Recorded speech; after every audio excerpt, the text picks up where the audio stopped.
Mutual fund investment are subject to market risk. हे एक वाक्य ऐकून किती लोक घाबरून म्युच्युअल फंड टाळतात.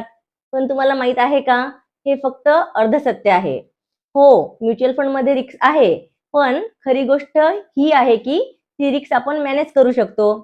कशी? मार्केटमध्ये टाइम दिल्यास. रिस्क मार्केटमुळे नसते, तर टाइम न दिल्यामुळे असते.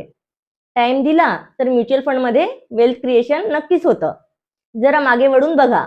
2000 साली .com बबल आला, मार्केट 50% पडला. 2008 साली फायनान्शियल क्रायसिस मध्ये 60% पेक्षा जास्त फॉल आला होता. आणि आता रिसेंटली 2020 मध्ये कोविड क्रॅश मध्ये जवळपास 40% घसरण आली. त्यावेळी लोक घाबरले, पण जे टिकून राहिले तेच आज श्रीमंत झाले.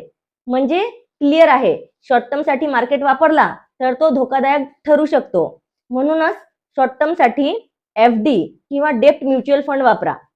आणि अजून एक मोठा गैरसमज आहे की म्युच्युअल फंड म्हणजे फक्त शेअर बाजार नाही, तर म्युच्युअल फंड मध्ये तुम्ही FD सारखा सुरक्षित परतावा गुंतवणूक करू शकता.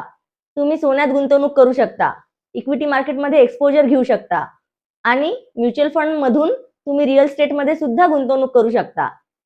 म्हणजेच एक गोष्ट लक्षात ठेवा, म्युच्युअल फंड म्हणजे multi asset classes at one stop solution. Problem mutual fund मध्ये नाही, तर प्रॉब्लेम आहे चुकीची माहिती, अर्धवट ज्ञान आणि प्रॉपर गायडन्सचा अभाव. जर तुम्हाला अधिक समजून गुंतवणूक करायची असेल, शॉर्ट टर्म आणि लॉंग टर्म साठी वेगळं प्लॅनिंग हवं असेल, तर योग्य मार्गदर्शन घ्या. त्यासाठी तुम्ही माझ्याशी संपर्क करू शकता.